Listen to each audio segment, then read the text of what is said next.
Hello friends, आज हम जिस आयुर्वेदिक मेडिसिन के बारे में बात करने वाले हैं वो बेसिकली हमारे फीमेल रिप्रोडक्टिव सिस्टम को बैलेंस और रिवाइटलाइज करने का काम करती है।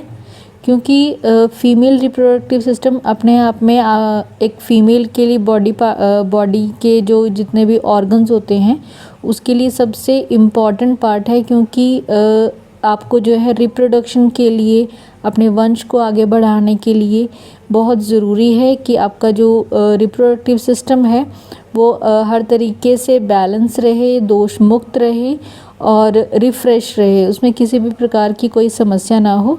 तो हम आज जिस मेडिसिन के बारे में बात करने वाले हैं उसका मेनली जो पर्पज़ है वो यही पर्पज़ है कि वो आपके रिप्रोडक्टिव सिस्टम की हर एक वीकनेस को दूर करेगा और जो है आपकी किसी भी प्रकार की रिप्रोडक्टिव सिस्टम की बीमारियों को दूर करने में बहुत ही हेल्पफुल रहता है।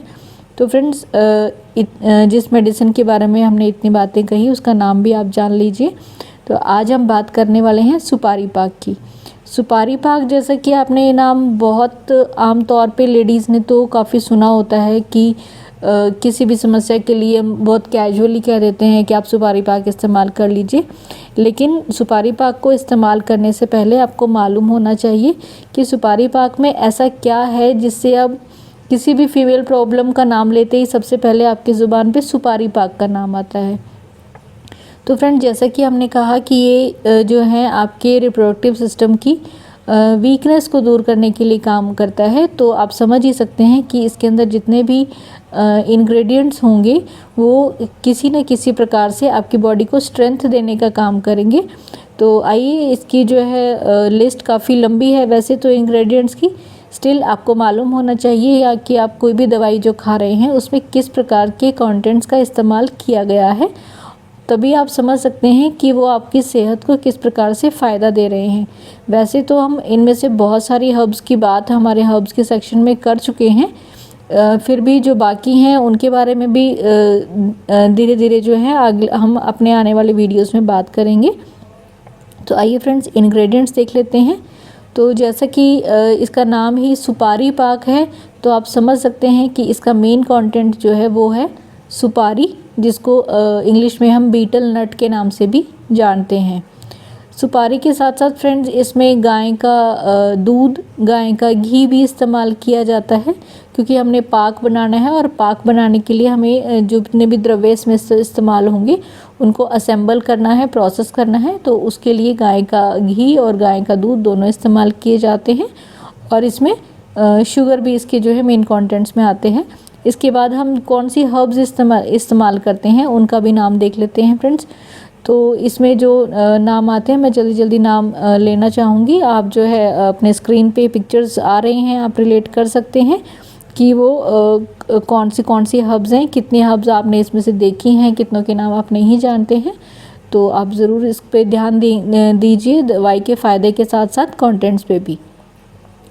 तो इसमें जो बाकी हर्ब्स इस्तेमाल करते हैं उसमें सबसे पहले नाम है इलायची, नागबला, बला, पीपली, जायफल, शिवलिंगी, जावित्री, तेजपत्र, तालिशपत्र, दालचीनी, सौंठ, उशीर, तगर, मुस्तक, त्रिफला, आपको मालूम है त्रिफला में हरीत की, विभीतक और आंवला इसमें आता है। इसके बाद वंशलोचन, शतावरी, कौच बीज, मुनक्का, ताल मखाना, गोक्षुर, खजूर, धनिया, कसेरू, मुलैठी, सिंघाड़ा, जीरा, इलायची, अजवाइन, खुशबू के बीज, जटामांसी, सौंफ, मेथी, विदारीकंद, सफ़ेद मूसली, अश्वगंधा, कचूर, नाग केसर, काली मिर्च, चिरौंजी, सेमल के बीज, गज पीपली, कमलगट्टा, सफ़ेद चंदन, लाल चंदन, लौंग। ये तो हुए फ्रेंड्स इसमें जितने हर्ब्स का हम इस्तेमाल कर रहे हैं। हर्ब्स में इसमें ये तो हर्ब्स की बात हुई। तो उसके बाद इसमें कुछ भस्मों का भी इस्तेमाल किया जाता है, वो भी हम देख लेते हैं। उसमें आती हैं रस सिंदूर, वंग भस्म, नाग भस्म, लौ भस्म, अबरक भस्म, कस्तूरी और कपूर। तो इतने सारे इंग्रेडिएंट्स से मिलकर हमारा जो ये फ़ायदेमंद औषधि सुपारी पाक बनती है। आप इन सभी कंटेंट्स के, मैक्सिमम कंटेंट्स के आपने इसमें से नाम ज़रूर सुने हुए होंगे और काफ़ी चीज़ों के फ़ायदे के बारे में भी आप जानते हैं। जिनके नहीं जानते हैं उनके बारे में ज़रूर आपको जो है आगे जो है हम जानकारी देने की कोशिश करेंगे। तो फ्रेंड्स, कंटेंट्स जानने के बाद हम इसकी डोज भी देख लेते हैं। तो जैसा कि मैंने कहा कि आमतौर से किसी भी फीमेल प्रॉब्लम के लिए हम सुपारी पाक का नाम ले देते हैं और जनरली जो है कोई भी एज ग्रुप जो है, ऐसा नहीं है कि सिर्फ बड़ी एज की लेडीज़ के लिए इस्तेमाल होता है, टीनेजर गर्ल्स के लिए भी हम इसका इस्तेमाल करते हैं। तो टीनेजर गर्ल्स के लिए जो इसकी डोज़ है 13 to 19 ईयर्स की गर्ल्स के लिए इसकी एज 5 ग्राम रहेगी। जो एडल्ट हैं उनके लिए हम 10 ग्राम की मात्रा इस्तेमाल कर सकते हैं और मैक्सिमम डोज़ इसकी हम दिन में अगर डिवाइडेड डोज भी कैलकुलेट करें तो हम 20 ग्राम के करीब इसकी मात्रा जो है एक दिन में इस्तेमाल कर सकते हैं। इसको किस प्रकार से लेना है आप ज़रूर जानना चाहेंगे। तो 1 से 2 चम्मच जो है सुपारी पाक की आप दूध के साथ सुबह मॉर्निंग में और जो है शाम को आप ले सकते हैं या फिर जैसे आपके डॉक्टर आपको सलाह देते हैं। तो फ्रेंड्स, ये तो आपने देखा कि किस प्रकार से हम इसका इस्तेमाल कर सकते हैं हमारी कंटेंट्स को देखते हुए। इसके बाद डोज़ हमने देख ही ली है, तो इसके बाद जो है अब इसके बेनिफिट्स की बात कर लेते हैं, किन किन प्रॉब्लम्स में आप इसका इस्तेमाल कर सकते हैं। तो फ्रेंड, जैसा कि हमने कहा कि रिप्रोडक्टिव सिस्टम को ये स्ट्रॉन्ग करने का काम करता है। तो जिन फीमेल्स को जो है उनका यूट्रस टोन अप अच्छे से नहीं है, टोन अप का मतलब कि कुछ लोगों को जो है यूट्रस में भारीपन बना रहता है या कुछ लेडीज़ को डिलीवरी के बाद ऐसा महसूस होता है कि बहुत यूट्रस वाले एरिया में या लोअर एब्डोमेन वाले एरिया में वज़न महसूस होता है, वो लोग इसका इस्तेमाल जो है फीमेल्स इसका ज़रूर इसका इस्तेमाल कर सकते हैं।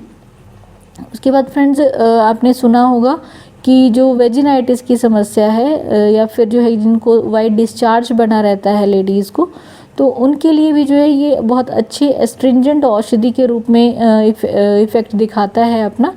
तो कोई भी डिस्चार्ज की समस्या के लिए फीमेल्स में हम इसका इस्तेमाल सुपारी पाक का ज़रूर कर सकते हैं। सुपारी पाक का एक और बहुत अच्छा इफ़ेक्ट है, ये आपके जो हैं रिप्रोडक्टिव सिस्टम में किसी भी प्रकार के पैथोजन की वृद्धि को रोकता है, जिसके कारण से आप जो है इन्फेक्शन से बचे रहते हैं। तो आप सुपारी पाक का इस्तेमाल जो है किसी भी प्रकार के इन्फेक्शन से बचने के लिए, आपके रिप्रोडक्टिव सिस्टम को बचा के रखने के लिए कर सकते हैं। इसके बाद फ्रेंड, बहुत लेडीज़ को समस्या होती है कि हैवी पीरियड्स आ रहे हैं, बहुत बड़े बड़े क्लॉट आते हैं पीरियड्स के दौरान पे, जिसकी वजह से वो उठ नहीं पाते हैं, उनका नॉर्मल रूटीन भी डिस्टर्ब हो जाता है। तो ऐसी समस्या में भी जो है आप ज़रूर इसका इस्तेमाल कर सकते हैं। जैसे कि हमने कहा कि मेनोरेजिया, हैवी पीरियड्स की प्रॉब्लम में आप इसका इस्तेमाल कर सकते हैं। उसी प्रकार से अगर किसी को पीरियड कम आ रहे हैं तो भी आप इसका इस्तेमाल ज़रूर कर सकते हैं। इसके बाद फ्रेंड्स, फीमेल्स की एक और बड़ी प्रॉब्लम होती है जिसको हम एंडोमेट्रियोसिस कहते हैं। तो एंडोमेट्रियोसिस के लिए भी ये बहुत ही फ़ायदेमंद औषधि रहती है, आप ज़रूर इसका इस्तेमाल कर सकते हैं और आपका रिप्रोडक्टिव सिस्टम का जो डिफेंस मैनेजमेंट है उसको बढ़ा सकते हैं। मतलब कि आपके सिस्टम की इम्यूनिटी इससे रेज होती है। इसके बाद फ्रेंड्स, एज के साथ आपने सुना ही होगा या बहुत लेडीज़ फील भी करती हैं कि उनकी एनर्जी, उनका स्टेमिना कम हो रहा है। तो आपकी बॉडी को स्ट्रेंथ देने के लिए और आपकी जो स्ट्रेंथ को जो है बढ़ाने के लिए जो है आप सुपारी पाक का इस्तेमाल कर सकते हैं। आपके बॉडी पेन को भी ये कम करने के लिए बहुत ही हेल्पफुल औषधि रहेगी। ये तो रिप्रोडक्टिव सिस्टम की बात हुई फ्रेंड्स। इसके अलावा सुपारी पाक डिफरेंट टाइप के हेडेक की समस्या के लिए भी बहुत अच्छी औषधि है, आप इसमें भी इसका इस्तेमाल कर सकते हैं।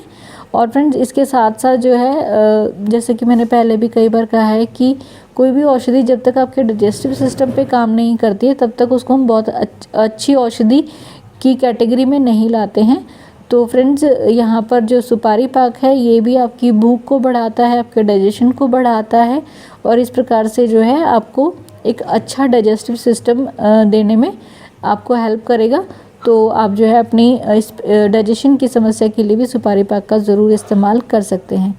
तो फ्रेंड्स देखा आपने कि क्यों हम फीमेल की किसी भी प्रॉब्लम के लिए सुपारी पाक का नाम लेते हैं, क्योंकि आपके मेन बॉडी सिस्टम के लिए जो है ये बहुत ही फ़ायदेमंद औषधि है। तो कोई भी टीनेजर गर्ल्स या बड़ी एज की लेडीज़ भी जो हैं इसका बिल्कुल बिना डर के इस्तेमाल कर सकते हैं।